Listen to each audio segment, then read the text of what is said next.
Well, good morning, Bakersfield, surrounding communities, and everybody watching online on YouTube, Twitch, and Facebook Live. This is the Early Bird Special right here on KGEO Sports Talk, 101.1 FM, 12:30 a.m. I'm Chris Burdick. That's Sparky. Sparky, good morning, my friend. That is Sparky. Apparently, you're getting into fights with some Scott Cox and Mr. Billy Bear over there. What's going on? Book me in here with idiots. Golly. What are we in for today, my friend, besides the idiots? We'll recap the national championship. We'll talk a little wrestling with our boy KG as he joins us at 8 o'clock. Plus, we'll talk all headlines all over the sports world. And if you'd like to take part, jump in. You can call or text in anytime, 661-842-2000. Absolutely. And before we get to the Wolverines pulling off their first championship win since 1989. Great game last night. Even though the UConn Huskies had all the chance in the world to win that basketball game, they really did, but fouls do stack up, especially when the other team is scoring, 25 of 28 free throws. And as much as everybody loves free throws, as the show before us would tell you, yeah, he was very angry today. Very angry. Nick Costas, the guy before us, very upset lives on that island with the UConn Huskies today. But not me, because I'm the champ. Not. Absolutely. Spark, you won our whole dang pool. Champ, baby. Atta boy, Spark. See, this is why. This is why you should be listening to the Early Bird Special, because you get the insight of not only the smartest man in March Madness, that'd be our own Sparky over here. First time in 20 years. You and me both. I actually was a lot better this year than I expected. But again, it's going to be a weird transition for March Madness, especially if you're just a casual fan like the two of us are. I love basketball. I am a diehard basketball fan. That's not what I'm saying. But college basketball is really hard to follow sometimes because there's so many colleges, so many teams, so many great players, and you do want to watch all of it. But with the transition from to NIL and all this new stuff, we talked about a little bit with our guy Snacks yesterday. This is what you're going to get. We're going to get these championship games of number 1, number 2 seeds. And maybe that's the point. Maybe that's the whole the rigmarole. Maybe that's why they want to do this, because the best teams really should be getting a shot at the championship games. We all love Cinderellas, though. We all love Cinderellas. Before we get into that, though, we have some announcements we have to get through and just get it out of the way. Uh-oh. I've been told we could say this now. Greg Kerr talked about it yesterday. What? For listeners here in Bakersfield, if you're listening on YouTube, don't worry about it. Nothing's changing for you. We're staying same time, same channel, all that type of hoopla. If you're in the Bakersfield area and you listen on the AM side of the station, I believe starting tomorrow, if not a little bit later in the week, 12:30 a.m. will no longer be KGEO Sports Talk. It will now be owned by our sister station of Kern Radio Political News Talk. So obviously, if that's not what you're chiming in for and you don't want to listen to political news talk, I would start, say, tomorrow, either jumping over to any of our video platforms, YouTube, Facebook, Twitch, whichever one you choose. Just look up the Early Bird Special. You'll see our logo and our bright shining faces every single day. Or you could just, if you're a radio person, you just can't stay off of the radio, just swap over to the FM signal, 101.1 FM. That's the best signal for you anyway. It's going to come through even clearer, and everybody's going to get the sports talk that they're so used to every single morning. The shows ain't changing. Greg Kerr's not going anywhere either, so don't worry about that. Moneywise is, though. Moneywise is. Moneywise will be joining us over on Kern Radio once again, as they used to be a couple years ago. But as of right now, if you are a fan of KGEO Sports Talk, especially on the AM side, you're going to go through some transition periods here in the next couple of days. Don't freak out. We haven't gone anywhere. When you hear Scott Cox's voice, yes, exactly. Not us.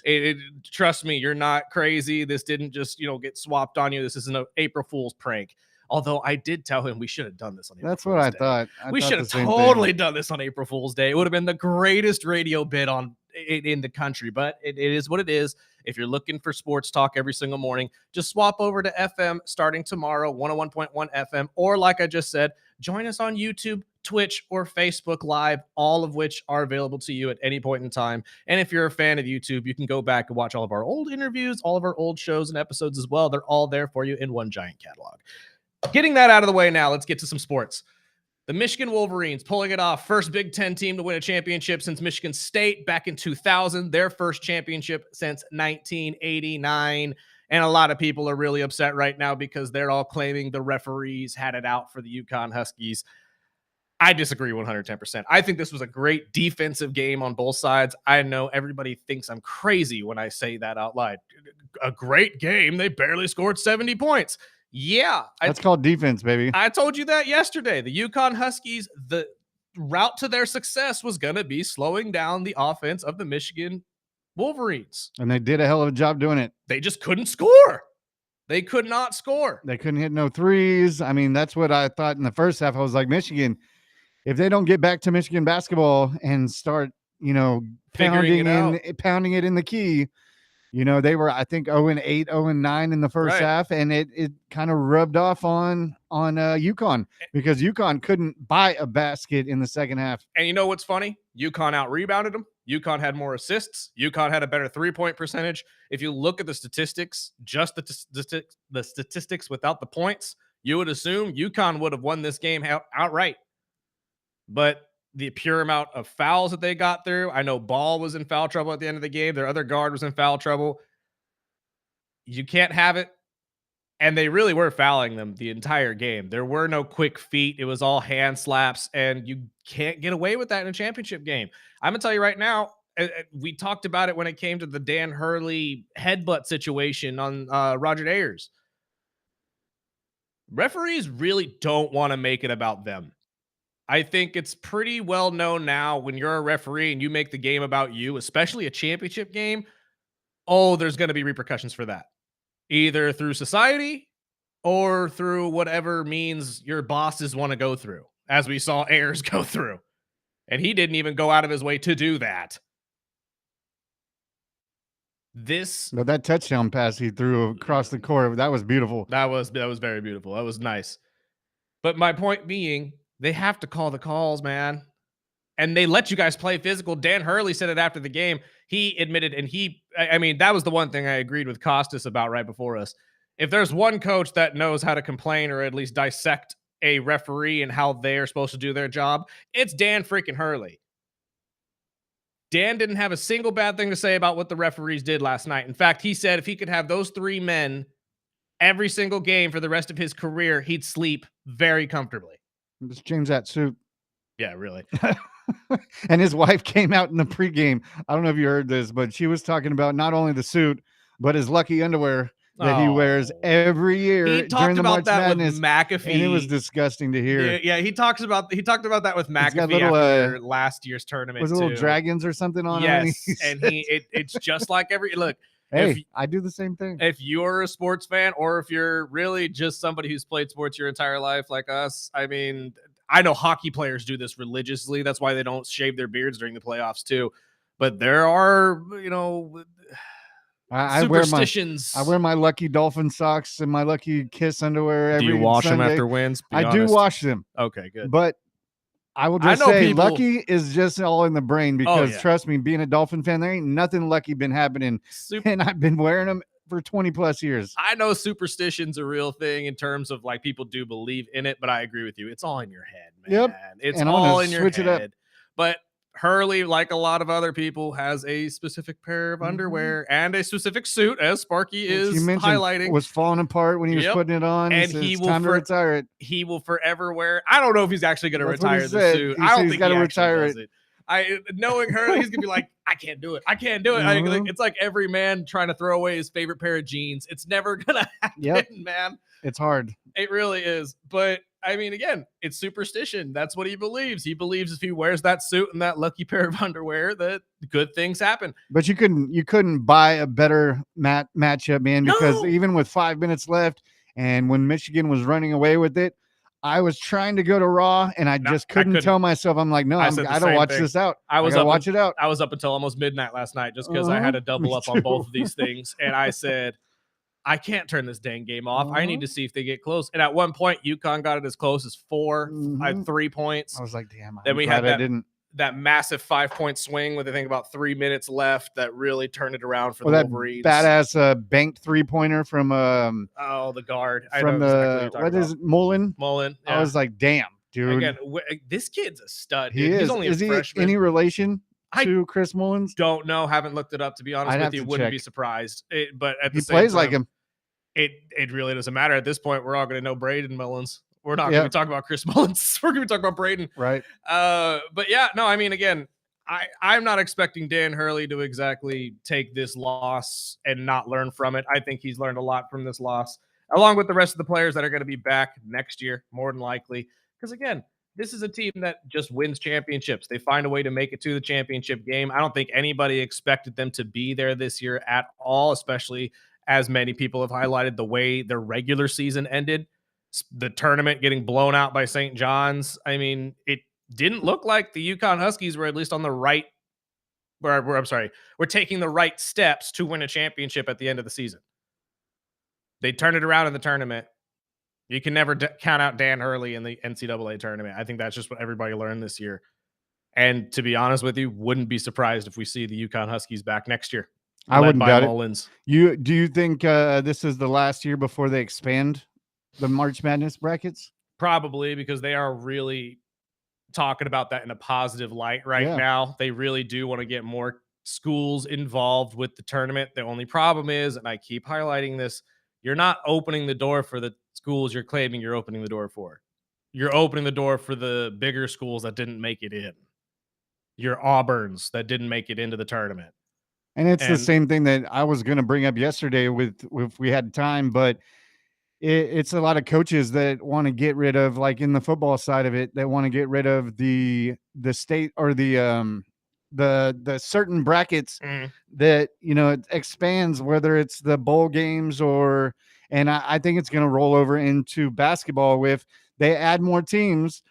I mean, they're going to have to get rid of some of these smaller or games, you know, the UCLAs that play, you know, the smaller teams, and they use that for booster to help out teams and other smaller teams make money. Right. Well, part of that, if they add more teams, they're going to have to start March Madness earlier, which will eliminate some of these games that are big fundraising games for these smaller teams. Well, and we talked about it when it came to the Miami of Ohio situation. There are teams that literally aren't getting calls from anybody to play them at all.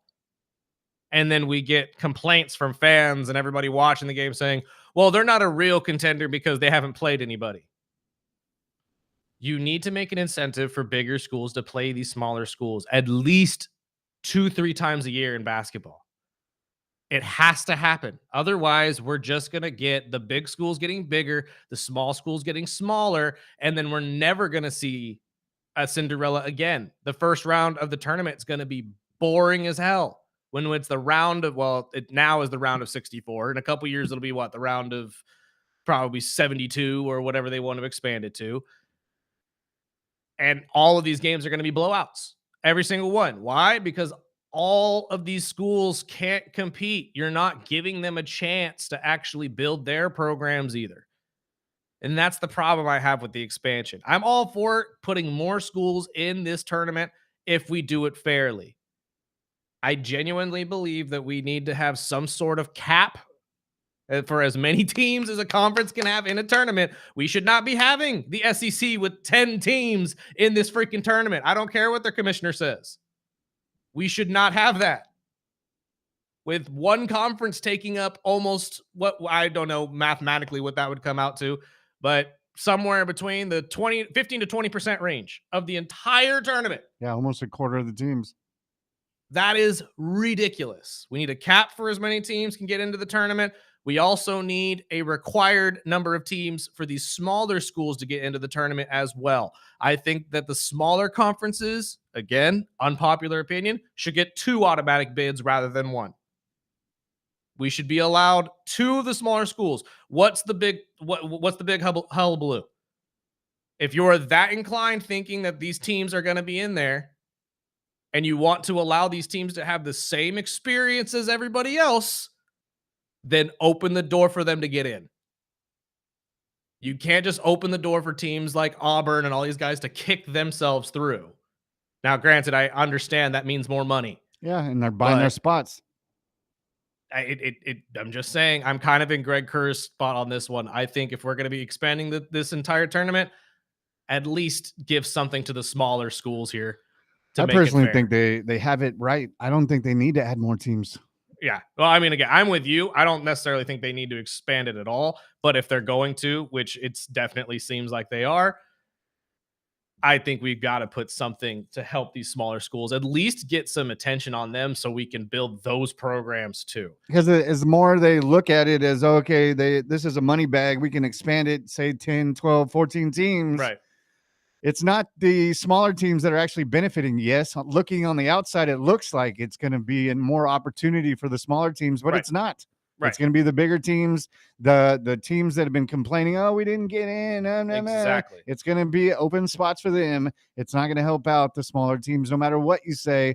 And opening more spots is also going to open up more money in the NIL, which I think is that is the biggest problem right now, that they need to nip it in the bud right now, because there's so many different issues going on, whether it's the March Madness, whether it's boosters not giving up enough money, or the players not or making too much money. And of course, the biggest problem is the transfer portal, which we're figuring out right now. I suppose they have a couple proposals coming across that's going to limit athletes to at least one transfer. I shouldn't say at least, limit them to one transfer per career. They're only going to be allowed to leave one time. They're not going to be able to go to 3-4 different colleges. As it should be. I agree with you 100% in that one. And if, again, not to highlight them as if this was a negative, but look at the champion from this year, the Michigan Wolverines. 5 transfers on this team. Transfers are a good thing. We're not sitting here saying that every athlete should just be okay with whatever college gave them a piece of paper and said you should come play here. I am saying, though, the abundance of transfers that we've had makes it look really, really, really bad. It really does. And I've highlighted this a handful of times, but Calipari had it right. When these guys are transferring 3-4 times, you're not graduating. And I can't tell you off the top of my head, at least, any guys who have transferred 2, 3, 4 times in the NCAA level who are playing at the NBA level and making good money. If anything, we're finding more issues in courts where the players are pushing 4, 6, 7, 8 years. Right. That's been the issue. Right. And another thing, I mean, there's teams now, I mean, we could get into it a bit later, but like North Carolina is doing, they rushed in a coach, which, you know, the North Carolina way has always been keeping it in the family. Right. And now they're reaching outside of the window because the transfer portal is starting and they don't want to be left behind. Well, and I'm sorry, I meant to actually tell you, I do have a soundbite from Coach K. He was on Pat McAfee's show when this news broke that Mike Malone, former NBA champion, former head coach for the Denver Nuggets, will be joining the University of North Carolina Tar Heels. The second coach that they have now brought in from a professional rank to come down, as Sparky said, personally, I think to combat this whole NIL change and the change of college sports, because it is getting to more of a professional level, and you need a coach that knows how to navigate that.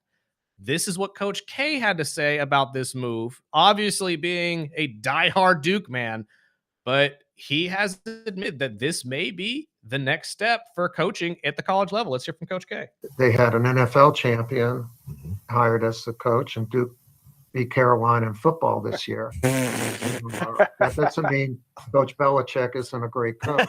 But, there is time for adjustment. That's why I said it takes longer if you ever get adjusted coming from the pros to college. And Mike is a terrific coach and a terrific guy. There's a learning curve, and you know, it's if that is true, whatever the reasoning is, they're changing. You know, they have now 2 pro coaches coaching in college. The infrastructure of their athletic department is now going to become more of a pro organization, which I think, if that's true, I think everybody should be doing that. And the fact that he knows how to do that, and so does Coach Belichick, maybe that's a sign that they're moving in that direction organizationally. I think you said it beautifully right there at the end. Everybody should be doing this. If we're going to be headed towards a more professional realm when it comes to college sports, if these guys are going to be getting paid millions upon millions of dollars to play the college game, shoot, if we have to move into an area where we start signing these guys to contracts, You need a head coach that's at least familiar with that and how to structure teams. I can't remember who it was. One of the shows here on Westwood One was talking to one of the coaches in the NCAA tournament. I think it was St. John's, if I'm not mistaken. No, it wasn't Rick Pitino. I can't remember who it was. But they were talking about how different the game is in terms of recruiting, how you have to go about realizing, okay, I can get this guy for this amount of money because of this scholarship and this scholarship that he's going to be getting besides the athletic scholarship, rather than this guy who I have to pay solely because he's not going to get an academic scholarship. Like, it really is a different game nowadays as a coach. So you need somebody who has been in that realm, that's been in those rooms with general managers and figured out easy ways to navigate how you can build a team money-wise and skill-wise at the same time. Do you think North Carolina made the right move doing this with Malone? No, you don't? No. Why don't? What makes you think that? I just don't think it translates into the NCAA. I think that's a big jump. I think they're doing the same thing in football. I think the big name, we're nice. talking about it. True. I don't think the younger players can give a damn, personally. But I also think, rushing him in, I mean, he's going on campus today for the first day, doesn't know anything. He doesn't have a full staff yet. True. He doesn't have this or that. True. I think some of the maybe Nepo babies, maybe some of them can be like, hey, my dad knows you and, you're a hell of a coach in Denver, blah, blah, blah, blah, blah. But I think it's going to be a big curve. I think it's not going to be like where they go in and they're going to be up in the mix. They're going to be contenders. I still think there's a lot of work to do. And I still think there's a lot of holes and things that the NCAA is still trying to figure out. I thought, the NCAA with North Carolina, just in regards, that's a family type thing. You Keep the guys, you pull them from the trees of North Carolina, Syracuse, the Tar Heels, yeah. And the same thing. I mean, North Carolina is one of the biggest basketball teams that everyone knows. Yeah. So I didn't like the look, but I understand the other side. I understand the business side. They don't want to get left behind. But I mean, can you imagine walking on campus just as a student and be like, oh, there's Bill Belichick. Hey, there's Coach Mike Malone. Yeah. I was like, wow. Well, I mean, that's what I think it is. Like, obviously, Mike Malone, not the same caliber of coach that Bill Belichick is. I think Bill is obviously leaps and bounds above him in terms of just legacy. But Mike Malone, again, former champion with the Denver Nuggets. I think that alone, especially since this championship happened in the last 10 years, that will pull in some younger players because they watched him win that championship. And a lot of people do think if I play for an NBA type coach, I will make it to the NBA level. So I don't know. I see might your benefit point. some players. Yes, yeah. I see your point, and maybe you're right. Maybe this won't move the needle as much as they think it will. But I agree with Coach K. I think that if we're headed towards a more professional realm with college, you need people that know how to navigate it, and who better than somebody who's won a championship at the professional level. So I don't know. Again, that's where I differentiate with it. But you're right. I might still be salty. I was hoping they were going to take Donovan from Chicago and go back to the college world. And I was like, cool, take him. I think Billy's still on the table. I don't think, especially with the Bulls firing their vice president yesterday and their general manager. Apparently, they finally figured out that 6 guards in one guard room is far too many guards. Thank you, baby Jesus. Do you think the Jaden Ivey thing had anything to do with it? I'm thinking at least the GM move. Hear me out on this. If I'm a owner or a team president and you made this move for a young guard that you swore to us is going to be there for the future, and you swore to us was built for the Chicago style, was built for this team, and then he goes out and obviously has these ridiculous remarks, religious as they may have been, still ridiculous to say, and they sit there and say, really? This is what you see as the Chicago Bulls? Yeah, this is the future. Maybe we made the wrong decision bringing you in as a general manager. 100%. I think that the Ivy decision definitely tied into them making this decision. I mean, over the last 5 years, they've missed the playoffs 4 times and pretty much made it 1 year and made it to 1 round. The positive is you don't have to play the Heat this year in the play-in tournament. Yeah, we don't get to play at all. Yay.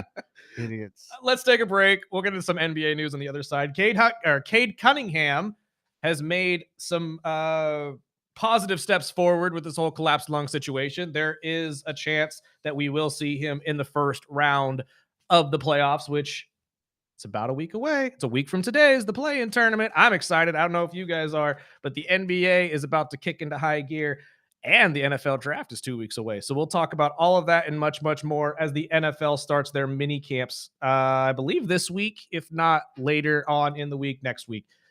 We'll get into all that and much more. This is the Early Bird Special right here on KGEO Sports Talk.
Welcome back.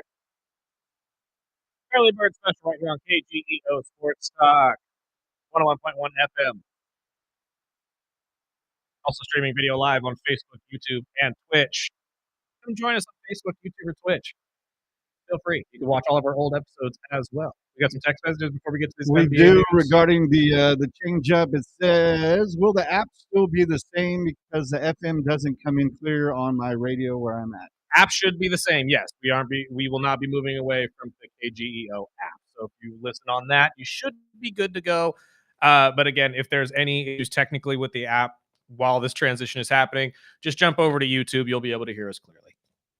Is that the last one? Yep. Cool. Let's That move. was the big question. I understand completely. And again, we apologize for any confusion or anything crazy. We just want to warn you guys just in case you wake up tomorrow morning, turn on 12:30 a.m. and you'll hear a babbling bald old man who, likes to cry about certain things, and a little boy named Billy. Little boy Billy. Before we get out of the world of the NBA, I teased it a little bit before the break, but Piston star Cade Cunningham has some positive news as he was upgraded to doubtful yesterday against their game, or in their game against the Orlando Magic. Now, obviously, doubtful isn't the best news. Still pretty rough as he's trying to come back from this collapsed lung that's kept him out since March 19th. Have we figured out what led to this? I mean, that's one of the one of the weirdest stories to happen this year is Cade just out of nowhere in the middle of a game gets pulled out. No one knows why. Then 2-3 days later, we find out he had a collapsed lung. Very, very scary situation. But the star for the Pistons and the number 1 seed in the East, hopefully, says Shams Charania, will be back for the first round. The playoffs, whoever they get to take on out of the play-in tournament. Now, Cade is averaging 25 and 10. He was an MVP candidate before this injury. Still say it's going to Wemby just because of how successful the Spurs have been this season. But realistically speaking, if you're looking at the Eastern Conference, it's wide open right now. I think a lot of people were expecting Boston to not be very good, but they're incredible. They got Jason Tatum back and they're looking like their old selves.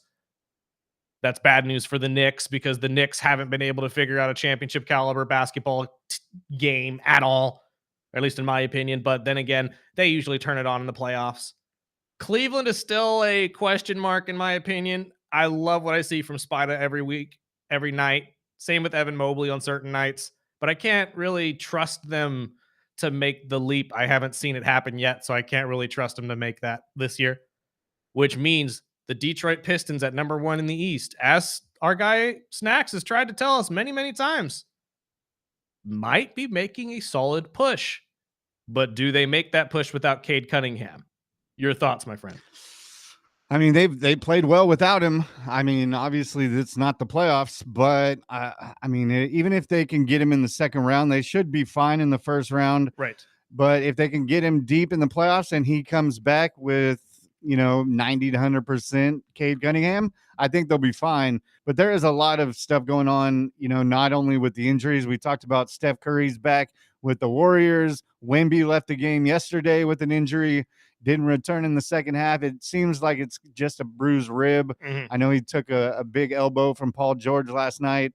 I just think this is the time. There's a lot of teams. The East is pretty much wide open. There's all sorts of battles in the West, but everybody is just a tier under what we're seeing out of OKC. I just think it's really lining up for a entertaining playoffs with Absolutely. The NBA right now. I didn't expect the Eastern Conference to be this competitive, if I'm being honest, but I think that it's going to surprise a lot of people. If the season ended today, I know we have about 4 or 5 games left for a lot of these guys. The play-in tournament would be the 76ers and the Hornets, and then the Magic and the Heat. And then obviously with that playing out, whoever wins would play each other for the 7th seed. Losers would play each other for a shot at the 8th seed. All of these games are going to be incredible regardless of who wins. Because if we get 76ers Pistons, Joel Embiid against Duran is going to be really fun to watch. I mean, if we get the Heat against the Celtics, I think Bam Adebayo and Tyler Hero would at least give the Boston Celtics fits for 2 or 3 games. I don't think they'll win. Don't get me wrong. I think Boston wins that series in about 5 or 6. But still, I think we could have some pretty entertaining basketball all around. I'm just concerned that this team, although young and looking fantastic with their new head coach and JB Bickerstaff, can you make this push without your star player in Cade Cunningham?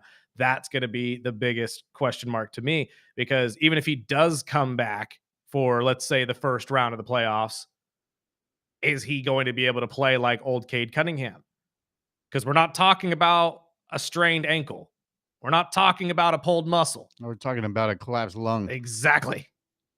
I don't know about you guys, but I don't know anybody who's just jumped back onto a court after having a collapsed lung is able to run at the same speed with the same endurance.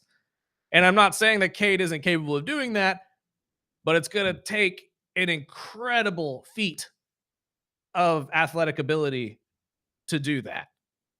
So we will see what happens with the Pistons as we approach the NBA playoffs, which again will start next week as the play-in tournament starts a week from today. We'll talk much more about that as we get closer. Plus, of course, WrestleMania week next week. As we told you guys yesterday, we're going to be talking a lot of wrestling in the next couple of days. Speaking of NBA, there was a lot of stuff that went on last night. I know the Grizzlies broke a record, making the most three-pointers in a game that they lost.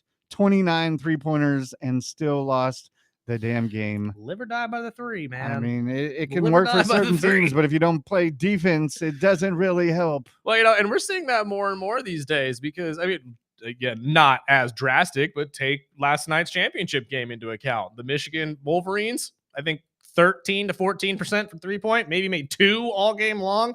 UConn made 9. UConn still lost by 6. So making more 3-pointers, although a lot of people believe that's how you win basketball games. No, it's not. As Sparky said, defense kills, man. It really does. So, I mean, it's embarrassing. Don't get me wrong. It's the Memphis Grizzlies, and maybe LeBron's right. Maybe they should just pack up and go to Nashville. But as it sits, it's a record that's probably going to sit for a while because I don't know a lot of NBA teams that would shoot and make 20 to 30 3-pointers and lose a basketball game. Yeah, I mean, I think it was 9 other players hit a 3.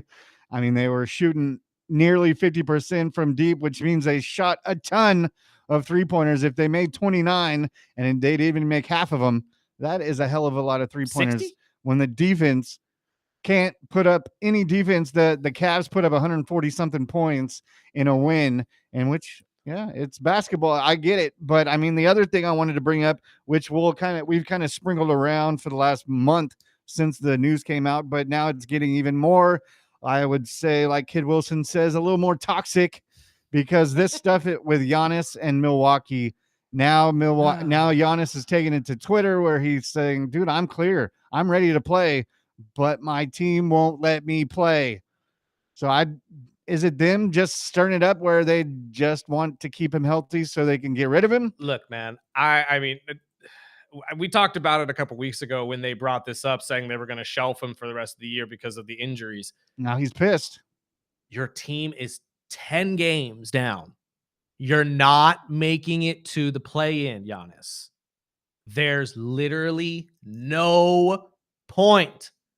Look, I said the same thing when it came to Max Crosby. I love the determination and the want to be out there and play with your teammates. I love that.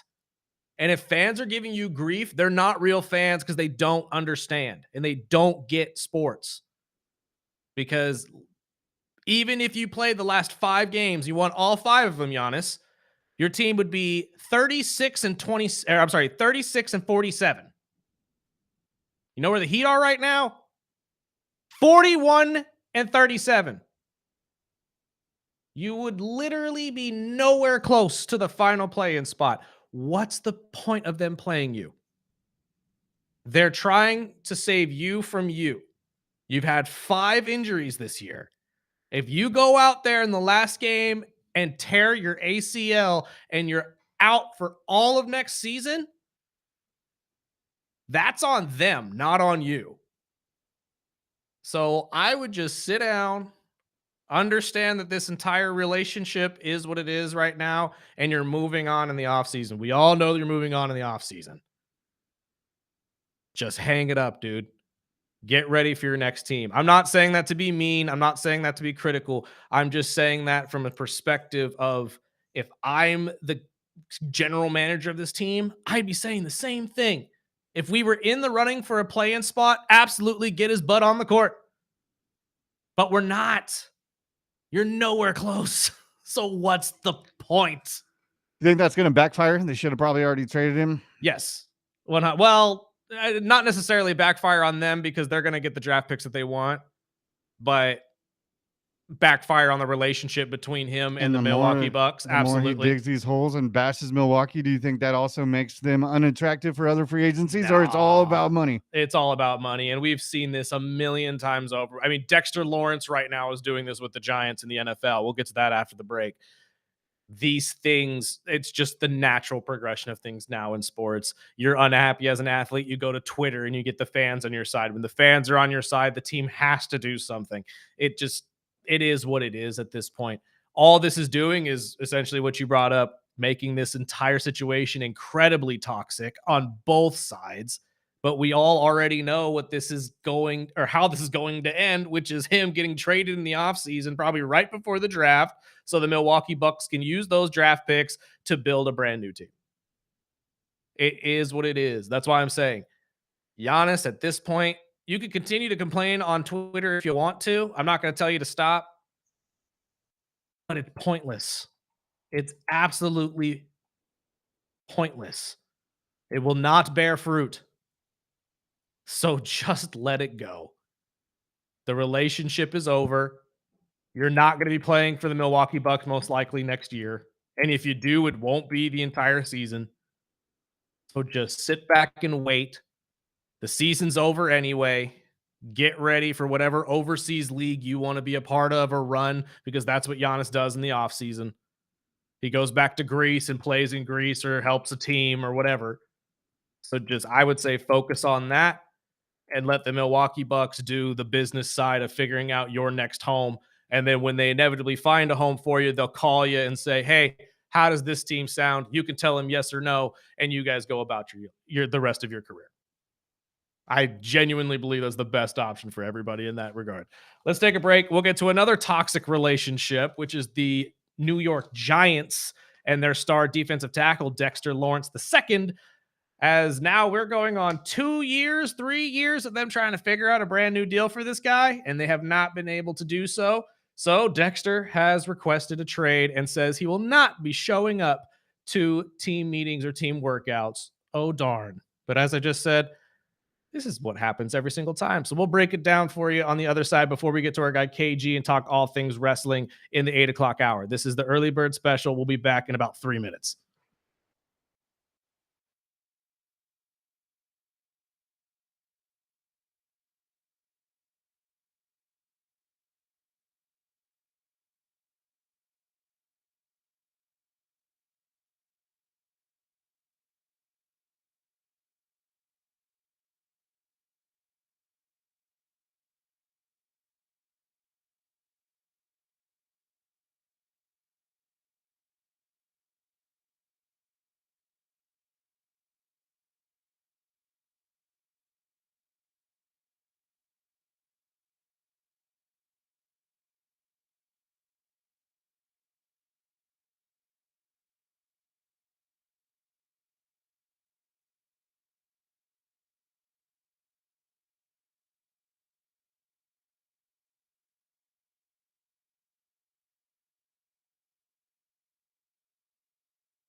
Am I the only one that thinks of Grandma's Boy when I hear this?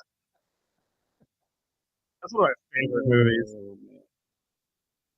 If you have never seen the movie Grandma's Boy, you're doing yourself.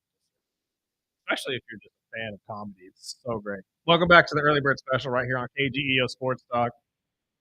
Real quick, and we only got about 5 minutes before we get to our guy KG, talk all things wrestling, as Stand and Deliver was over the weekend, and my boy finally won the championship. Finally. Tony D got his first ever NXT Grand Slam champion, too. First ever. I will get into that later, probably, maybe. I don't know. They don't like to talk NXT, so maybe I'll just talk about it on my own. Champions of minor leagues. Yeah. Look, man, it don't matter. Still a champion. Trick was a champion. Sure. I mean, all these guys, that's how you level up. You become the champion of NXT. Okay. I've heard a lot of rumors that they did that because there's a big move for Joe Hendry. And I'm like, I would not be surprised if one of the call-ups is going to be Joe Hendry. Do we really need him in WWE right now? Again, no. But did we need Danhausen? Not necessarily. I think we did. I think we did, but I mean, who? I mean, what is he gonna do? Fight Kit Wilson? Probably. What Again, else he'll be a mid-carder because apparently the WWE just likes to take these guys from other companies and just make them mid-carders so they can sit there and say they're not as good as our top guys. They aren't. No, most of them really aren't. But again, wouldn't be surprised if that's the case. Wouldn't be surprised as well if Tony D quickly drops this belt, gives it to somebody else, and he as well gets a call up because that guy has been in their developmental area since Braun Breaker, pre-Braun Breaker. So it's been some time and he needs a call up. We'll see what happens, but I'm excited just because he's the first ever NXT Grand Slam champion. If you don't know what that means he's won every male championship in NXT. Nobody has ever actually done that. So shouldn't he have the call up?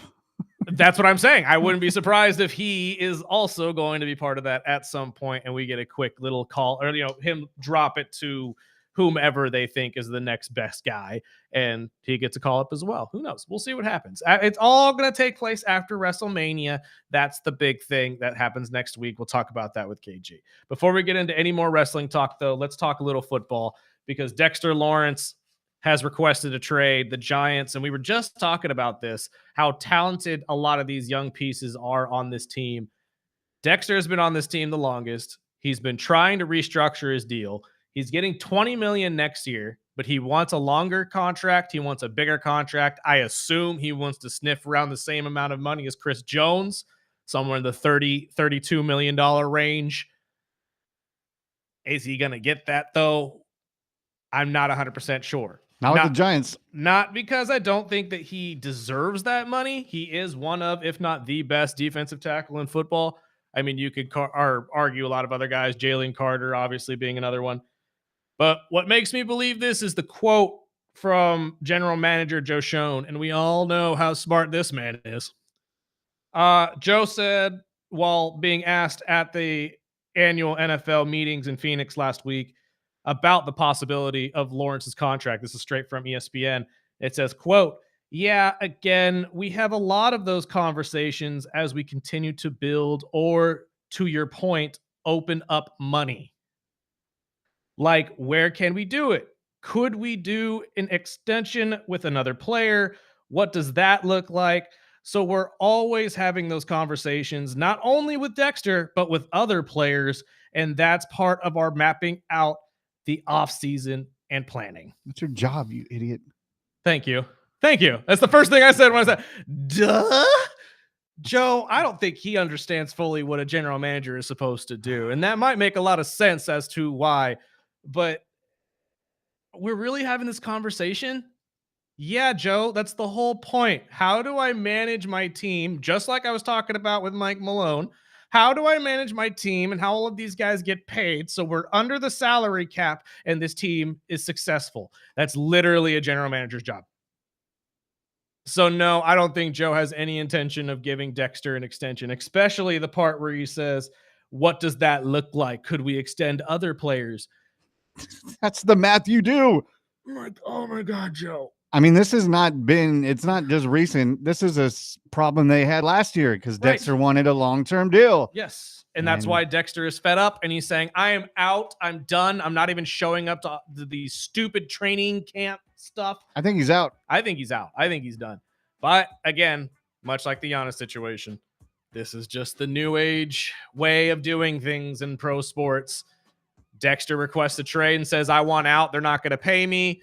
The ownership comes down on Joe Schoen and says, what the hell are you doing? Sign this boy. And he's like, he's got 2 years on the deal. What else do you want me to do? Exactly. I still say that they figure something out. I don't get how Joe Schoen still has a job. I really don't. After the Saquon Barkley shenanigans, and now you're doing it with Dexter Lawrence. Come on, dude. We got to take a break. We'll talk to our guy KG on the other side about all things wrestling. This is the Early Bird Special. We'll be back in about 5.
842-2000. Now, here are your hosts, Sparky and Burdick.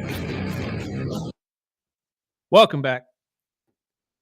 Early Bird Special right here on KGEO Sports Talk, 101.1 FM. We're also streaming video live on Facebook, YouTube, or Twitch. Come join us on all of those social media platforms. Just look up the Early Bird Special. Look for our little logo. You can see it right there in the corner, little bird and the worm and all that type of stuff. Looks like it's from Looney Tunes, whatever. It doesn't matter. It's time to talk wrestling. WrestleMania is about 2 weeks away, not this weekend, but next weekend. And we have a ton to talk about. Not only Pat McAfee kicking certain people's, but also every bit of craziness that happened last night. Because apparently anytime CM Punk just sits cross-legged, they're going to start calling it a pipe bomb now. I highly disagree, but we'll get our thoughts of our friend 24KG. Sir, good to see you. Good morning. Top of the morning, gentlemen. Let's start with CM Punk last night. Obviously, live from Houston, dropping some truth. Obviously, we all enjoyed him calling out Pat McAfee and saying, call your friends at ESPN and tell them to lower these dang ticket prices because, by God, fans are fed up with it. But I also have to say what I said to our friend Sparky here in between the breaks. TKO had to have something to do with that, right? They're not just going to let CM Punk go out there and talk ill of the company as a whole. They're obviously just trying to stir the pot and get everybody excited for WrestleMania in 2 weeks. No doubt, Chris. I definitely agree with that. But at the same time, let's start with SmackDown. We wouldn't have CM Punk coming out here ripping True. everybody to shreds if SmackDown didn't have such a crap swerve. I think the disappointment in all the fans really is the insertion of Pat McAfee, which is obvious that TKO's hand, which outranks Triple H's creative. There's a lot of things people can blame Triple H for this year, but this is one thing you can't lay at his feet. It's obvious what's going on here, and at the same time, you know they're not going to let any talent go out there with a live mic on national television and besmirch the company's reputation. I think what we're getting here is Triple H is the master of it, a mix, a cross of some truths, which CM Punk aired out last night, and a work. There were some shoots in that work on what he said about ticket prices, and that in itself was such a joy to hear a talent be disgruntled about and not be so politically correct during these interviews or segments when people are asking about what's going on with the WWE consumer prices outside of the show. To see it addressed in the show was like nobody else could have done that besides CM Punk, which was great to see. But if SmackDown didn't have such a sour review, one of the worst viewed SmackDowns in its inception, we wouldn't be here right now talking about what CM Punk just did last night. It's interesting, but at the same time, you really can't blame this on talent. You got to point the blame squarely at TKO. The overgouging on prices, the constant bombardment of raising prices, much like our gas these days. It's a lot of similarities that we're seeing being portrayed in WWE storylines right now that can mirror someone's affection to be empathetic towards CM Punk and what he's saying, or Roman Reigns in his situation.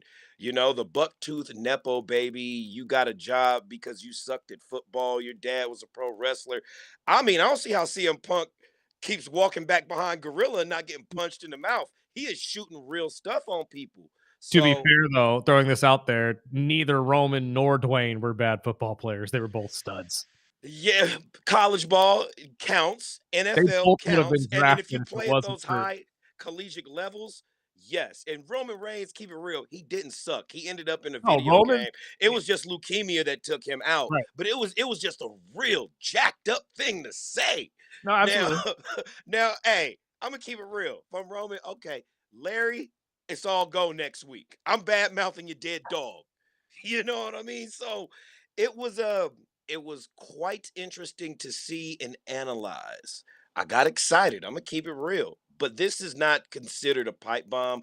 I would call this a truth bomb, so to speak. And maybe it's just Triple H's way of letting TKO know I'm still one of the boys, even though I'm with corporate, and I don't like anything you're doing. You know, WWE had one job, and that was just not screw up WrestleMania. We had some good events on paper. They were building straight, and then Pat McAfee came in here and kicked Cody straight in the jewels, and everybody's got a problem with it, me included. Me included. But, as we see this progress, I can't help but to feel a little disappointed. Like some of the momentum of WrestleMania has, the steam has kind of left the sails with this turn of events because there was so much on the table that they could have left alone.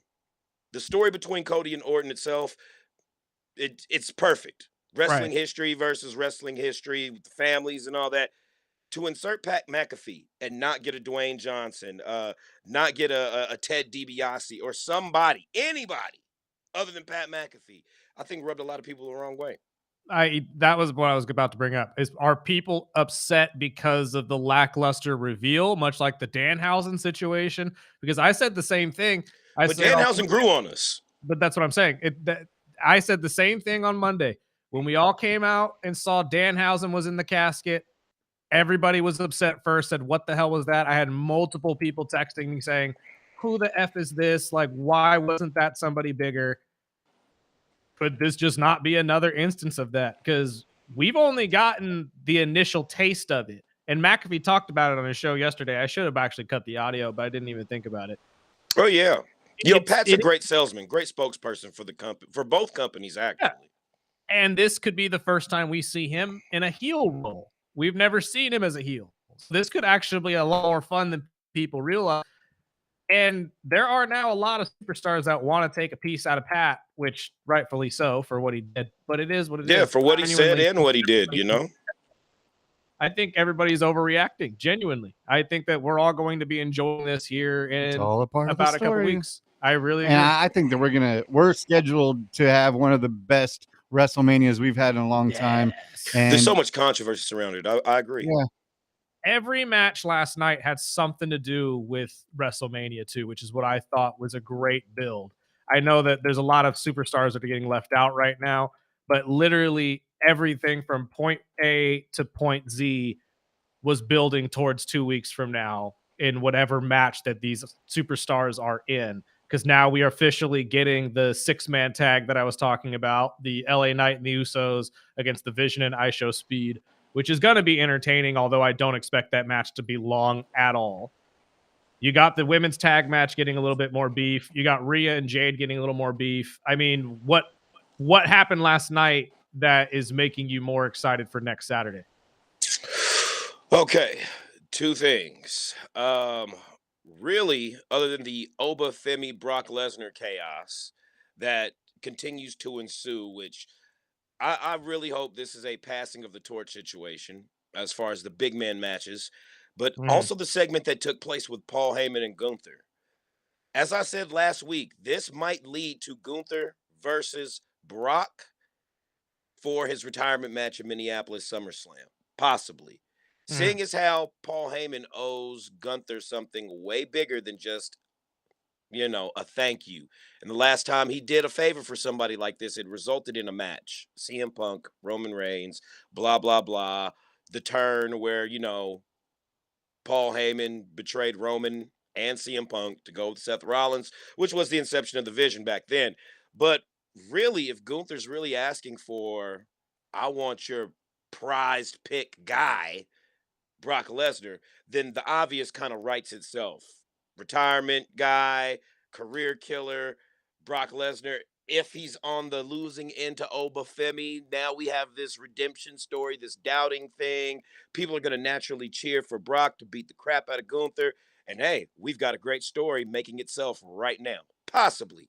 Those were two things that stood out to me. A bonus, but I'm still looking for an update on, is the condition of Liv Morgan and Roxanne Perez after that head-to-head collision after Stephanie Vacour ran up and just laid them out, both of them, and really put the mustard on the hot dog by throwing her head through the TV, Shawn Michaels Jericho style. I'm wondering, is there a concussion protocol update with that, seeing as how she just got back a back surgery, a laceration, whatever it was that kept her out for the last couple of weeks. She hit her head so hard, so fast on that concrete. If you guys want to pull it up on YouTube and go back and watch that footage, it's everywhere. It's beyond viral. Viewer discretion advised. Just a real sickening thud between two human craniums, and then one hitting the concrete quite viciously. I'm still looking for reports on that because Roxanne just got back. And Said that'd be she's a fine. damn They shame. posted the picture and she's got the big egg on her forehead. She said Woo, she'd the be goose ready egg. for WrestleMania. I figured as much. She's a tough one, so I didn't think that was going to keep her out at all. Thank But it looks God, like thank she God. got an Easter egg right definitely there on her did. forehead. And, I mean, shoot, Liv going through the TV looked really rough too, because they Bad. definitely she definitely made contact with the television. The way it broke, like you could tell that actually happened. But that's what I'm saying. This one was kind of the match that was floundering to me. We weren't getting a lot of the beef outside of the two of them Yeah, calling each other the B word and, running up on each other whenever they could. Does this raise the bar for this match at all? Because definitely. yesterday for Jade and Rhea definitely did what they needed to do to make this feud actually feel like it's WrestleMania worthy. Well, I actually feel like the Liv Morgan feud kind of took away a little bit of attention from the Jade and Rhea match. See, I think it's the opposite way around. Well, hear me out. That was such an intense collision backstage in their segment emotionally, how they've just been exchanging words until it really got physical, potentially make you question the reality of the match. Is it going to happen or whatnot? Which is great via the performers. But Rhea and Jade, to me, before the introduction of this faction and everything that's been going on, it seemed like a battle of wills, more like pure athleticism. You know what I mean? These two female dominant character personalities are about to clash, and it's about to spill over and be very messy. So they added this element to kind of visually lead it along with their faction and what they did to EO last night to really bring out the beast in Rhea Ripley, so to speak. Right. And on a comparison level, if we're going notch for notch, I think Liv and Stephanie's feud went one notch above as far as the level of intensity that we were looking for out of that match, because the Jade and Rhea match already had it building. A little analyzation. They're neck and neck, going one for one. I see your point. I just kind of feel like it's the other way around. The storyline part of it all, having Rhea have to sit there and watch one of her friends get brutalized with a kendo stick. Which was great. I thought that was a great way to build this feud, which we needed a reason. I mean, we talked about it a couple weeks ago. The Twitter beef between the two of them was nice, but these verbal jabs between the two of them haven't been hitting. And what the hell was she wearing? You need a reason to care. Yeah. I mean, what the hell was she wearing? Wait, who are you talking about? You talking about Jade? Or you Yeah. talking about Rhea? Hey, that was the worst wardrobe decision. Let's just talk about this. What was it? A snowball? A cherry like a snowball? Pillow. Something she was wearing, bro. For the last couple of like, weeks, what the man. hell is she wearing? I'm no fashionista. I'm no Pharrell. I'm no Louis Vuitton guy. But I know when something's crap, and that was pure crap. That was. I had to go back. I I don't know was what. like, I was like, yo, we got a couple I months get between Halloween. I get the enthusiasm. If you want to look like, Baymax or something like that, I don't know what that big red puff ball thing. Hey, something. It looked like something that used to sit on my grandma's couch during the holidays. I was like, you wearing that? They let you dress yourself? Absolutely. Nobody told you that. All right, like I say, I spin records and talk wrestling, so we're not gonna go into fashion. Exactly. That's where I'm at with it. It's like I am sitting here wearing a Rick and Morty t-shirt. I can't sit here and talk Hey, I'll but stop. back to the situation at hand here. I don't know. I feel like the storyline for Rhea and Jade was floundering for a sec, and then last night you really got the emotional draw out of it. We no longer have to lean on Twitter beef. Now we have an actual beef of EO, everybody's favorite wrestler, somebody that we've heard many of our guests who are wrestling fans, A beloved character.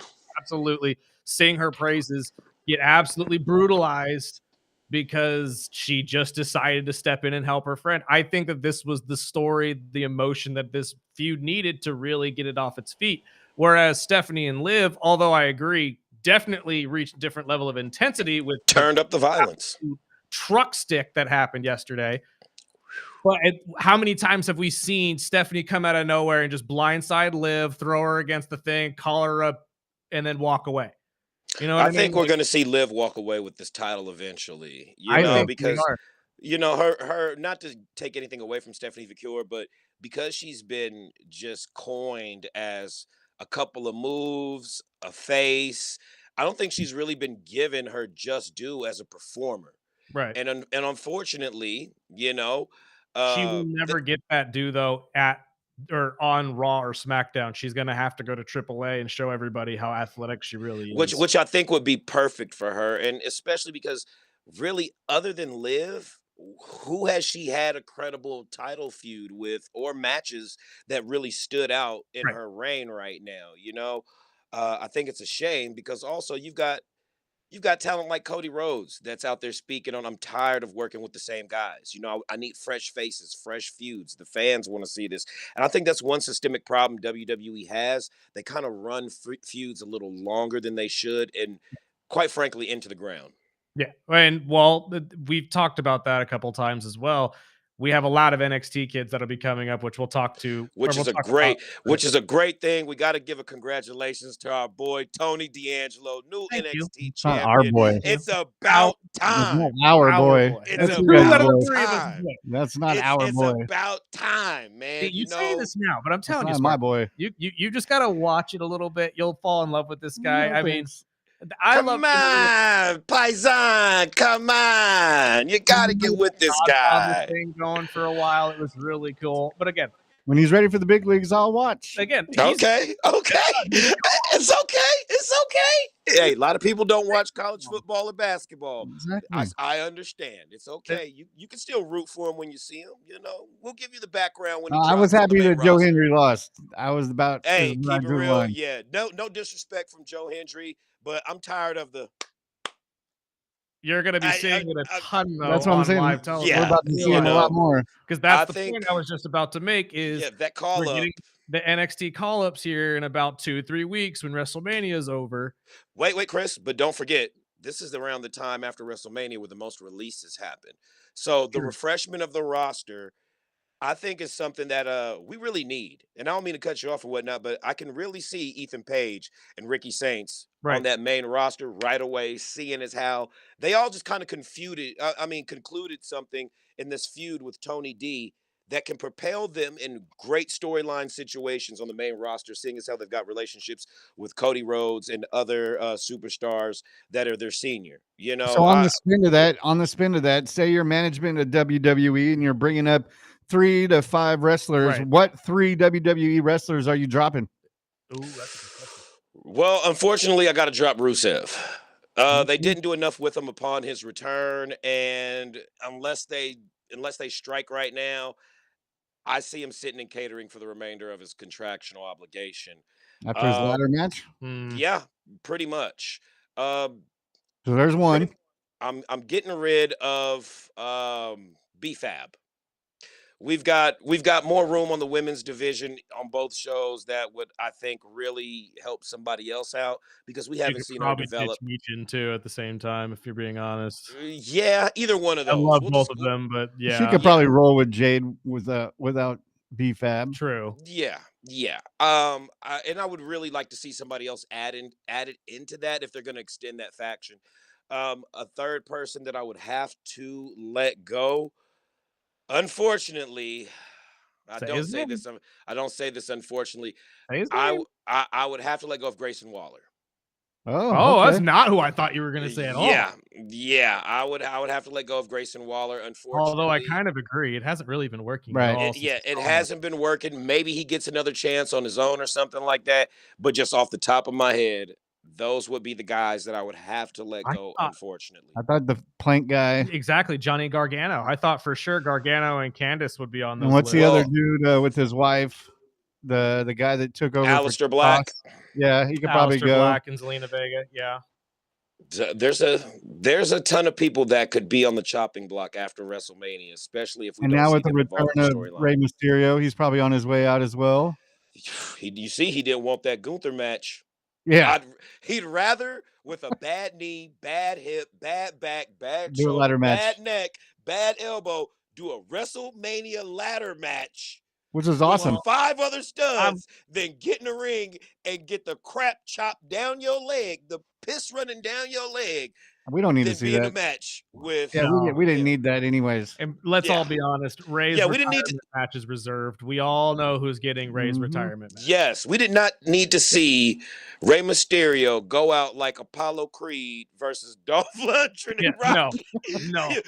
I don't want to be looking at the screen like, stop it. He's already Ray dead, might please. actually, he might actually get chopped into the Shadow Realm at that point. I really That don't point, know. yeah. He's in the upside down after that, bro. We How- ain't finding him. How do you feel about his return being at WrestleMania for this ladder match, though? I don't necessarily see him winning, but knowing that him, Penta, Dragon Lee, a lot of these guys, Javon Evans, this is going to be a really entertaining ladder match. I think it might be one of the best WrestleMania ladder matches in a couple of years. You know, it reminds me of the energy of the Hardys, the Dudleys, Edge and Christian. You know what I mean? Like, just really, it's going to be an athletic, I'd have to say, demonstration of devastation. These guys are really going to put their bodies on the line. That was nice. That was good alliteration there, my friend. I like that. That thesaurus you got me for Christmas is kicking in. Before I shift over, no kidding. Before I shift into something else, my friend, you just brought his name up, but Rusev will be part of that match. You're talking about it as if he could potentially be dropped. If he does well in this match, or maybe is the standout, do you think that would save his career here with the WWE and we see him get the push that everyone's kind of been wanting for him? Well, if it could happen to Karrion Kross, it can happen to anybody. I wouldn't put anything past WWE. He could win the match, for Christ's sake, and they could just strip him of the belt. You know, this is a different WWE. TKO really doesn't have boots on the ground unless they want to be seen. And if they're just looking at it on paper and saying this guy is just taking up money, then away he goes. But hey, one thing that I got to point out from last night, the promo from CM Punk where he said, "I will gleefully stand on the bridge and blow it up because I know how to swim." And we know what that means. He could get out there and go, hey, Rusev has done the same. And if Karrion Kross is making more than he made on the indies than signed to WWE, there is life out there for people who are let go from the Fed. And he shouldn't be worried about it because he's an synonymous name. You know, everybody knows him. I feel for the guy because he and his wife, CJ Perry, they've been, you know, publicly out there is trying to conceive and continue, you know, their careers and whatnot on separate ends.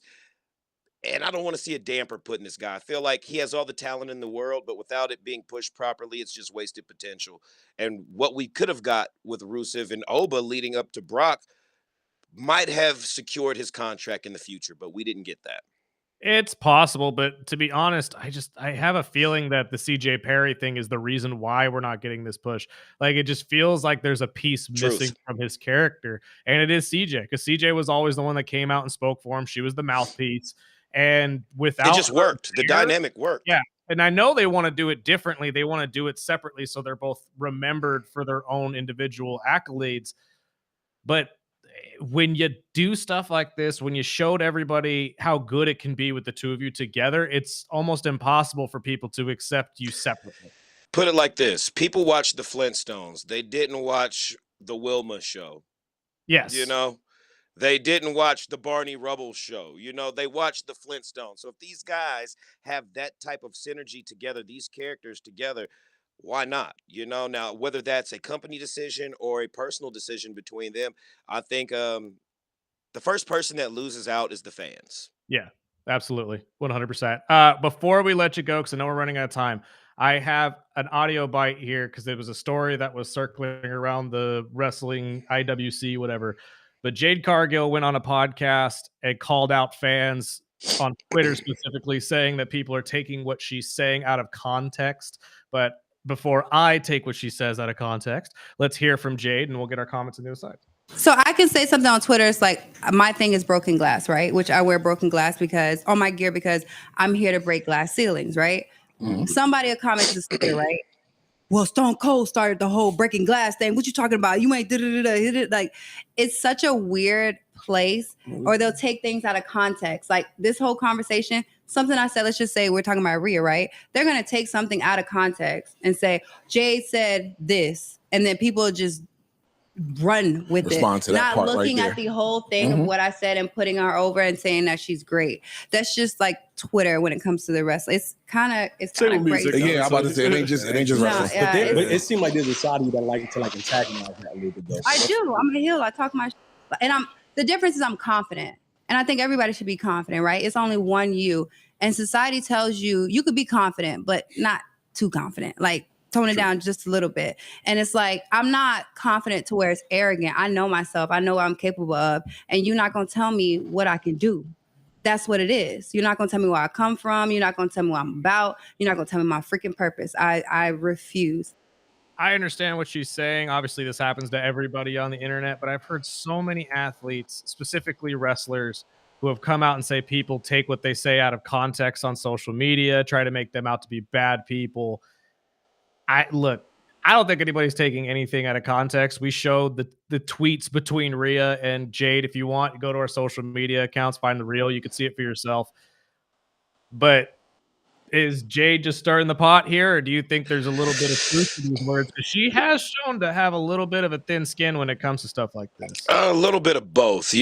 For one, we know that internet wrestling fans can be creeps, neck-bearded weirdos, and all the weird things that they tend to overreach and analyze for.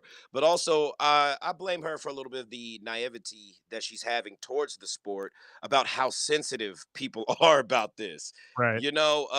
This is something that you got into, obviously, that you had no passion for, but you have a talent for. And they're permitting you to be this hard-bodied, chiseled wrecking machine that they're putting a lot of money and investment behind. The lack thereof where you're at and appreciating it is apparent, but also she's not wrong. Sure. For what she's saying, she's not really wrong. I just think it's a little bit of the inexperience versus how AEW ran its ship, WWE, how they run their program, and the in-between of existing as a character in the world of wrestling. You're not going to have the great days where you're to yourself. If you're out in public, you might be going to Starbucks, a fan fans out on you and you take it the wrong way. Now there's a whole internet thread of how you're a terrible person, right? But for the sake of the conversation where she's been known to have thin skin, hey, you can't read the comments. If you're sitting there worried about the comments and whatnot and not worried about your job and your performance, that's where you're already messing up, buddy. You're there. Right. The opinions of sheep should not disturb the wolves on their hunt. And she is hunting right now. She is hunting championships, moments in the ring, career-defining moves and whatnot. So she should focus on that, but she's not wrong in that opinion. I just think, the more time she spends in this business, that whole thin skin thing will fade and she'll callous up and be more on some FU towards the fan stuff and go about her day, and we'll see less sound bites like I that. just heard that, and I thought it was so interesting that somebody, again, who's a very good athlete and great at what she does, like you said, is taking the opinions of people who it really doesn't matter. But at the same time, she's like Kevin Durant. She's one of those internet trolls that I was waiting for that. Can't seem to, see that maybe you're stirring the own pot. You know what I mean? Twitter fingers down. Back Exactly. away from the Twitter fingers. If you weren't tweeting such heinous things, maybe we wouldn't be seeing these crying moments. I swear, boy, man. that small violin is loud, ain't it? Jade Cargill's just the Kevin Durant of the WWE, man. That's all this is. Great talent, outstanding work, but let's be honest, on Twitter, she's just stirring the pot. We'll call her the crybaby of the week. We got to bring that segment in there with that violin. Crybaby of the week right there. Funny. Thank you, sir, for your time. We appreciate you as always. We will talk to you next week as it's WrestleMania week. And honestly, we may call you in multiple times just for the hell of it. Hey, well, you know what? Please do, because I've never seen an employee talk about their company and still remain employed with lowering of the ticket prices comment. Shout out to CM Punk on that. As well as TKO. TKO puts out a press release this morning saying we will be lowering prices throughout the summer to all live events. Of course you have. Of course you will. Of course you will. Of course you will, because it hasn't sold out in 2 weeks and there are thousands of available seats and people are crying online. Look at you Raw will be guys. at SmackDown or in Sacramento on Monday. I was looking at the prices. I was like, I wouldn't be surprised if we get if I get a special appearance or some type of video call in or something from The Rock at some point. The way TKO is unloading the all hands on deck signal, the raise the alarm signals going off there. One thing they do care about more so than anything is the almighty dollar, and it seems like they are desperate to get it for this WrestleMania. Oh, they know what's going to pay for future WrestleManias. It's going to be this one. So they know exactly what they need to do to make money. My Yeah. friend, we got to take a break. Thank you so much for your time. We'll talk to you next week. Peace out. We'll be right back. This is the Early Bird Special right here on KGEO Sports Talk.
this WrestleMania lineup, which was just released. Uh-huh. This new documentary with Hulk Hogan on Netflix. Terry is Terry. Any, I don't any know. interest? I mean, yes, but it's same interest as everybody else's. The dark side. That's my point. I love when we get the realistic look at these people's lives. Now, don't get me wrong. I'm not enjoying it because it's a mess. I'm enjoying it because it's real. I am so tired of seeing biopics and just documentaries and stuff that clearly have a skew and are only going to show you the positive side of this person's life.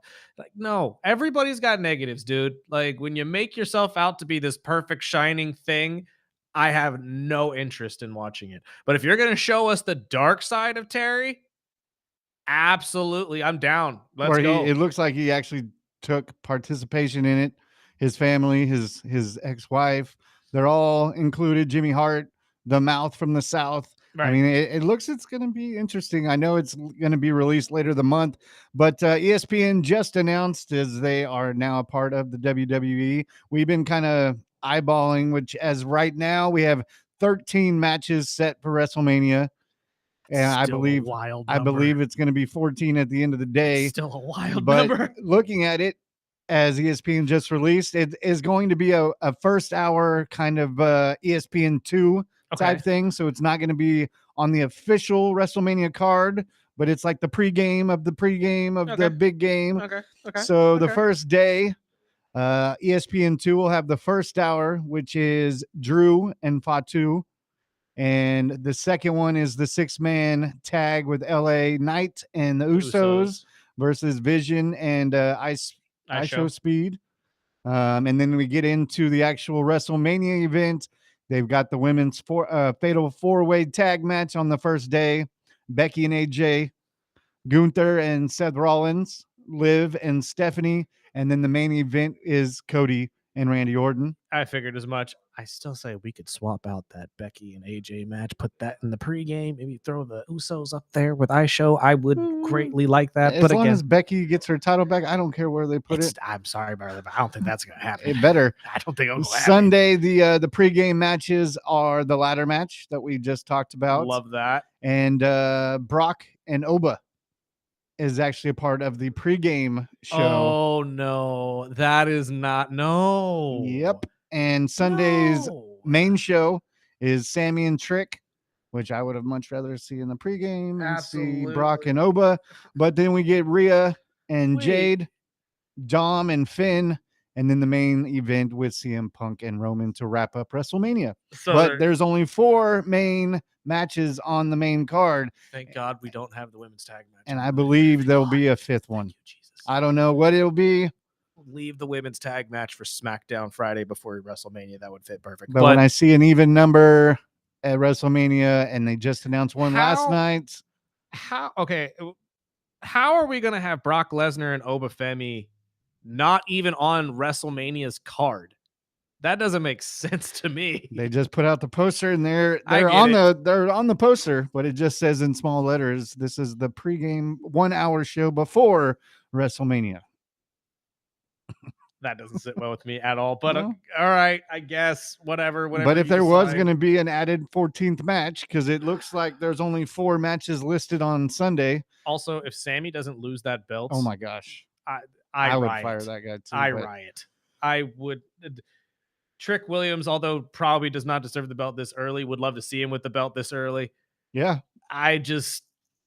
the fact that this isn't going to be Carmelo Hayes against Trick Williams bugs me to my core. And there's still time. There is, but just knowing full well what those two gave us in NXT, the story you could have had in Trick's first year with the company or with the main roster, it could have set up so much for just future feuds down the line. Like it really could have. This could have been a setup to a new Shawn Michaels Triple H relationship. But of course, we're going to fumble this and give it to Sammy to appease people at TKO. So if you could, there's 5 matches on the main card Saturday, 4 on Sunday. Yeah, are they missing anyone? I mean, if you were going to add the 14th match. I mean, again, unless you're going to do the tag match or maybe throw the U.S. or the women's U.S. title, get Tiffy a match, but you're going to have to do that on Friday. You have to set that up now, and they haven't really set up anything for I wasn't Julia. expecting one last night, but I was like, what? Yeah. We already have 12 matches. What are you doing? That's fair. But again, we had talked about that last week. They've just been building this up way too much for them not to be putting it on a WrestleMania card. And honestly, for it to be part of the pre-show, that's a great way to do it, to be honest. Build this up and start us out with a great match between three of the company's notable names in LA Knight and the Usos against, well, the world's biggest streamer outside of Kai Cenat. I think that's going to just get a lot of eyes on the product early, which is going to get more people watching night one at least. I'm also just scratching my head that you're going to put two of the most anticipated matches. The biggest match I'm looking forward to. Oba and Brock, and not even that. The ladder match being in the pre-show also is kind of disrespectful. 6 men who are incredible athletes all in a ladder match, and that's the pre-show? Like, I get it if you're going to be doing it kind of like you did with the iShow Speed match in night one. That's the one right before the card starts. So you're getting everybody excited for the card to start. But that would mean that the beginning of your coverage is going to be Oba and Brock Lesnar. And that's probably going to be the most or the least watched one of the weekend because it's the first one of night two. And again, oh my God. There's a lot of scheduling issues I have with this, but 14 matches in general is a wild number. Like I was saying, I'm just wondering what it would be if Finn if the and next Dom one should be in that too, because again, oh my and God. that's going to be, they just released. Obviously, we expected it, but they're forcing him to use demon. Yep, exactly. They're forcing it. Yeah, and I use the word force because if you know the entire storyline of the demon and Finn Balor and he doesn't like using it. He doesn't like using it a lot. It's supposed to be a very special thing. This is literally the WWE telling him, if you're going to have a match at WrestleMania, you're going to do it as the demon because we need more eyes on this match. And you and Dom would be great if you were the demon. That's also going to be the longest walkout of his career. Right. Because that ramp is going to be long. Huge. And he crawls out on all fours. And I saw Solo was upset because ever since he's made the debut on the main roster, he has always been overlooked at WrestleMania. So maybe they throw him a bone. Maybe. I don't see it. I don't like that entire MFT and Wyatt 6 match that we've been getting, though. This entire feud that's lasted literally a year. Way too long. It hasn't really done anything for anybody. So I don't think that they really have a leg to stand on. You don't have a story. Like, you don't have anything really to pull you towards the card. So you could sit there and say you're overlooked. I think that is probably true.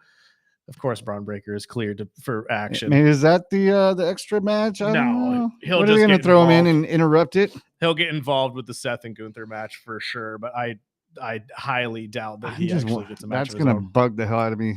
I'm sure they'll announce something on SmackDown, which makes me think more of the SmackDown guys, which makes me bring up Solo. Maybe they get the Solo against the Tonga dude that has been disobeying. Maybe. I mean, again, SmackDown before WrestleMania would be the perfect place for that. Right. Honestly, the MFTs and the Wyatt 6 match in general would be a really good match for the Friday night before SmackDown. Great way to really get people going in Vegas to get you ready for the weekend's events. It's just not big enough for the card. We've talked about it for months. I mean, we've talked about how it could have been, but they've dropped the ball on this so many times. I mean, if I was a commission there, I would probably throw that Solo match into the pregame on Sunday and move Oba and Brock, even if it was the opening match of WrestleMania's fight card. Maybe they still do move some stuff around, but I know they made a big deal that they were going to do the reveal on ESPN this morning. And so that's what we got sent from them. And one other thing sports-wise that I wanted to bring up, because I know we brought it in a little bit because it was announced yesterday on the show, but Angel Reese getting traded to Atlanta, the Dream, and the Sky get 2 first-round picks at 2027 and 2028 as they hit reset after a 10-win season. Chicago is pretty much, I mean, every basketball team they have in Chicago is cutting ties with everything and everyone.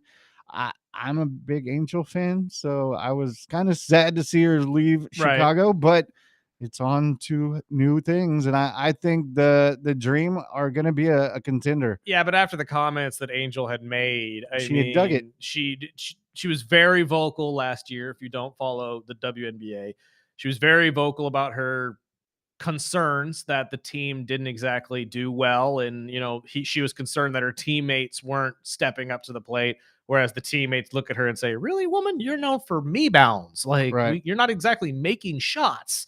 So that being the case, you kind of have to move her already. She's already talking ill about her teammates. They probably haven't squashed any of that. And knowing Angel, honestly, I think a place like Atlanta would be better for her, or even if they shipped her over to LA, because she does focus a lot on the modeling side of her life. So maybe this would just open up more avenues for her to do stuff outside of basketball as well. So you get 2 first-round draft picks out of it. I think that's a pretty dang good deal for somebody that was a big name when you drafted her and really hasn't turned into a superstar. Like, she has a name. Turned into But- the cancer of the locker room. Yeah, exactly. So I think this is a win for the Sky. If I'm being honest, you're going to be able to rebuild pretty easily, and you still have some pretty good talent on this team. Yep. So we'll And see. what something I happens. wanted to bring up before we go. We only got 3 or 4 minutes, but Absolutely. Steve McMichael, who passed away last year, in news out of the NFL came out that his body has been tested for the last year, and it's official that he had CTE, which is not a big surprise. Of course, the main guy, one of the main guys from the '85 Chicago Bears, the mean times of football, plus his time in WWE and Yep. WWF and WCW, whatever it was. They just released that the family and had full support for the NFL and the doctors to test everything that they could after his battle with Lou Gehrig's disease, and it took about a year since his passing. But yeah, they said it was CT all over, which is not a big surprise of these older players. Someone send a summarized version to Mr. Cam Scattaboo, please, so he can see that CTE is real. No, that is very, very sad. I was very disheartened to see that he passed. But again, a long, long, long battle with Lou Gehrig's disease is rough to go through in itself, let alone having CTE on top of that. So he probably was dealing with a lot. I'm glad, though, that he is now he's now at rest, and we could all just celebrate the incredible athlete that he was. On a brighter note, before we get out of here, the Atlanta Falcons and Kyle Pitts have agreed to the franchise tag. Nice. So Now they could trade him. yeah, really. Or just Kyle stays for one more year on a prove it season. He has improved the last couple of years, so there's a little bit of a light at the end of the tunnel for the Falcons in this regard. $15 million for a tight end is a pretty hefty cost, if I'm being honest. But for a year, I'd be able to sit on it. And I'm really starting to just fade on how good this year is going to be for my Falcons. I'm not going to lie. It's not looking good for us whatsoever. However, it is looking good for Dante Moore, Archie Manning in 2027, maybe. Maybe. Who knows? If we could suck worse than everybody, then hey, I'll take it. It's, we're Welcome going to have the club. You're gonna have to suck worse than the Jets, though, is the problem, and that's really, Oh, they're really, on their way. really hard. They're on their way, man. Oh, we're on our way. They're Trust me. I'm not contenders. saying we're not on our way. Especially No, the Jets. Oh, true. If Aaron Glenn had anything to say about it, Aaron Glenn thinks Geno Smith's gonna get him. yeah, to the promised he's land. the one. But yeah, I was going to ask you about that because I've read a lot lately about the new GM over in Atlanta. One week it was talking about, where he thinks everything is building in the forward. And last week, I think it was Thursday, they brought up the Kyle Pitts situation. And he said the trades are still on the table. Yep. I'm like, what? I said that the other day. It's like, I don't need my general manager going to the media and saying, Dropping names. anybody want Kyle Pitts? He's still on the block. Everybody, anybody? He's a tight end that can play wide receiver. Like, no, shut up, please. Just stop talking. And also in this regard, or when it comes to Mr. Cunningham, the Bears got screwed. They didn't get their 2 third-round picks like they were supposed to. Mm-hmm. That is absolutely ridiculous in my opinion. But again, that's the NFL. They will do anything to loophole you into the ground.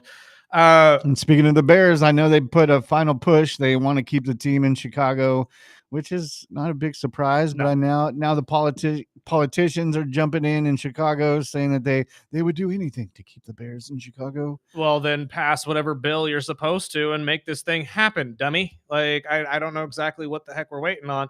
Well, I do. We're waiting on the vote itself. But if that is so the case, figure out a way for the taxes to help them build this dang stadium and keep them in Illinois. They already bought the land. They have 320 plus acres of land for a new stadium. So figure out how to help them pay for it. Because if you don't, they're going to jump ship and go to a completely different state. Again, I know I heard the Chicago mayor come out and say that weeks ago, saying, oh, the Bears belong here. The Bears are the Bears. They're from Chicago. That's where they should be. Fair. Then figure it out. Yeah, do something about it. Find a way to keep them there. That's as easy as it really comes, man. It is all coming down to money. If you want them to stay in Chicago, help them pay for the new stadium. Pretty simple. It's pretty simple. I know you don't want to, and I know these billionaires should pay for it themselves. I'm not going to sit here and say they shouldn't, but they're business people. And what do business people do? Spend other people's money so they can hold on to their own. So if you want them to stick around, make a deal that's worth their while. Simple as that. Preach. Simple as that. We got to get out of here for the day, though. It's been a fantastic one. Hope you guys enjoyed yourselves. We'll talk a little Condors tomorrow. Absolutely. And I just got word working on some details here, but we will be having Germ and Joel on the show, hopefully this Thursday. The new champ. The new champ will be in here, hopefully with the belt, too. I told him, I texted him that night, congratulating him and saying, dude, congratulations. That's awesome. Sorry I couldn't be there, but got to watch it on the stream, and it was really cool. And you better bring that belt in next time we see it, because we got to get some pictures with that thing. That thing is nice.